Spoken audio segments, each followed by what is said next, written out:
Hello everybody, and welcome to another video review. This time, Transformers Titans Return Twinferno. The monster bot we never thought we'd get an update of. And also, again, before we get into the figure, that name, Twinferno, not his original name. His original name was Double Cross. But he's an Autobot. Why would he be named Double Cross? He never did that in the series. Well, he didn't appear in the original G1 series. He appeared in, what was it, Headmasters, I think?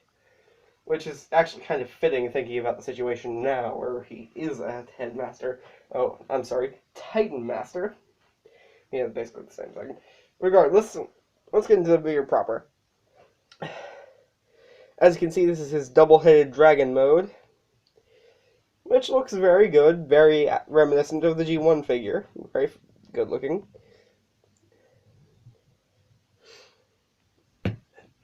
And yeah, the figure's balance isn't great in this mode. He's very top-heavy, and this is a problem on mine.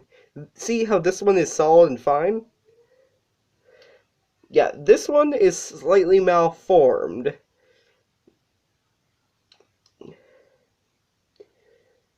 So it does not peg in at the back, and therefore is floppy and loose, which is a pain in the ass when it comes to standing him. Come on.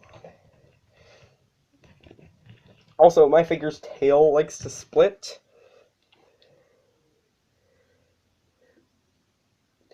Let's see. I guess you can't really. Yeah, there you go. But regardless, it's still a good alt mode, and the one issue that's on mine there is only an issue on mine from what I've seen. Before we get into articulation, let's go over accessories. He comes with these two guns, which are mirrored of each other, kind of. One has tabs, one has slots, and you can peg them together. Like this, although he can't really use them in dragon mode. For ways you can attach them to him, he has a peg on each of his wings, which I'm sure, or a peg hole on each of his wings, which I'm sure you've seen in other reviews. But what I have not seen is the use of these two little tabs. Come on. Here. There are two corresponding holes in his back. Stand. Stand. So you can take this and peg it into his back, which looks way better than mounting them on the wings. Now, let's move on to the articulation. Wrong word, damn it. His wings can go up and down. Each of his necks has a hinge there, a hinge at the head,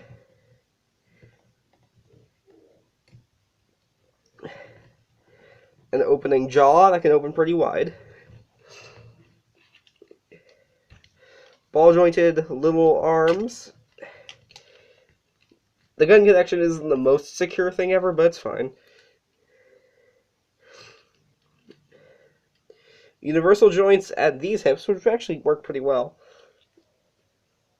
Knee joints that are supposed to lock out, and nothing at the feet. Now, to transform him, I'm going to take off the guns, even though you don't actually have to. Actually, before we get into that, I'm going to take out his Titan Master, who's very difficult to remove. Okay, there we go. Because there's a pair of pegs on him that I wanted to show off. This guy. Come on, stand. I think that's why I didn't have his knees locked out. Okay. So there's a little Titan Master. I do like that he has a lot of color variation in this mode, but when you fold him up, he looks solid because he's a solid white head. And, of course, he has a pair of peg holes in his feet, and you can put him on the back of the dragon. And that's not a very good pose, but you get the idea. He can ride it. And the other thing he can peg onto is this, the combined guns. Just, you have to flip his arms forward, fold him down the middle, and there are a pair of pegs about where my thumb is that you can peg him into. So he can sit in the gun. And there was something cool I found when I first did this that I'm going to show you in a bit. So I'm going to set this off to the side, and we're going to transform the body.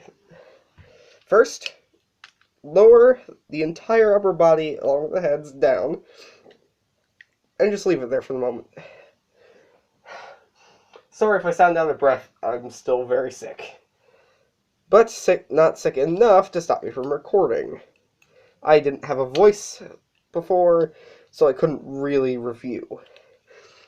Open up the back of his tail, and open up his legs and fold them out. Fold down his crotch skirt. Fold down these gray sections, and this one clips in.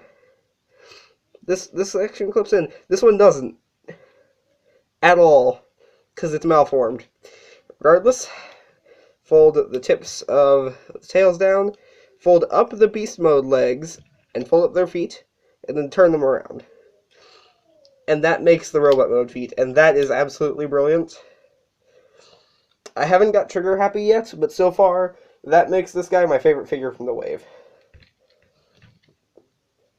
And fold out each of the dragon heads, and make sure these little arms kind of lined up so that they're straight down. And then you fold them back and make sure the wings are out of the way.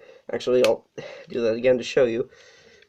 See, this has to be lined up with this socket.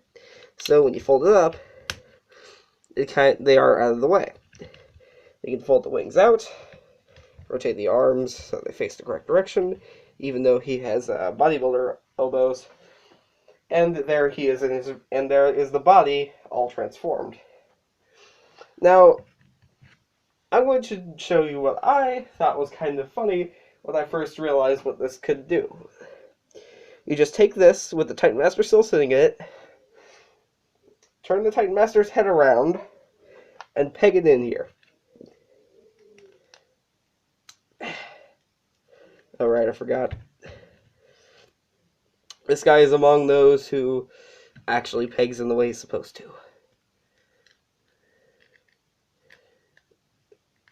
It's a bit fidgety, but there you go. He has a gun for a face. He's like Lockdown. He's like Lockdown, but double-barreled. I found this hilarious when I first did it, but now let's just move on to the official stuff. Peg his head in. And there you have Twinferno, or Double Cross, in his robot mode. And he looks really good. Very accurate to the G1 toy.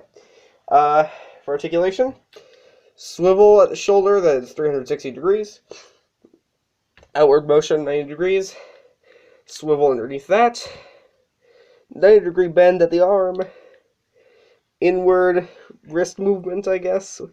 And his hands, I guess, kind of, I don't know. I believe these were flamethrowers in the old Japanese show, so I don't know why he needs these. He does have standard Titan Master head articulation. Legs, this skirt can go up so his legs can move forward and back unhindered. And go out just fine. A very good knee joint.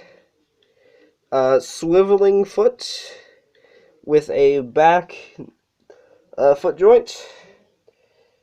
And that's it for articulation. So it's pretty good. Now, how can you use his accessories? Well, you can mount them in all the same ways that you could in the Beast mode. You can either mount them on the wings, or you can mount them on the back still, which is personally what I do. However, it's a little more difficult because the Beast arms are in the way. It is possible. But that's not what I do. Exactly. I flip the gun over and store it on his back like this so it isn't visible. And I think that looks pretty good. But, of course, if you want him to actually use his guns, you can either have him hold them like this, or you can split them apart and peg them into these little holes here. God damn it. Very tight connection.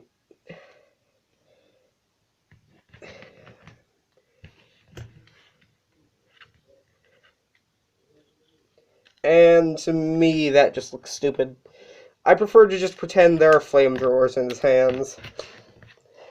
Because otherwise, what's the point of having dragon hands for... Or, what? Dragon heads for hands, not dragon hands for heads. Although, that would be interesting. So, do I recommend this figure? Well, yes. Yes, I do. He's very fun. I'd probably put him on the same level as Mindwipe in terms of enjoyment. So he shares about the third place spot with Mindwipe, but I think both of them will probably lose that spot soon once I get trigger happy. Or who knows, maybe I like Hot Rod more. We will see. Now, before I close out this review, there's something very interesting that I want to discuss. All the red parts on his body, which is basically the crotch skirt and the shoulders, are completely painted. And that is very interesting to me, because it implies that this figure is going to be repainted into something else soon. And, although it's not exactly what I would have liked to get, it's possible we could get a Sinner Twin out of him. Again, not my preference, I would rather have a combining one, but this is a good alternative. So, it has been me, the Phantom of the Internet. Please like, comment, and subscribe. I upload every Saturday and Sunday, and I hope to see you all next time. Bye.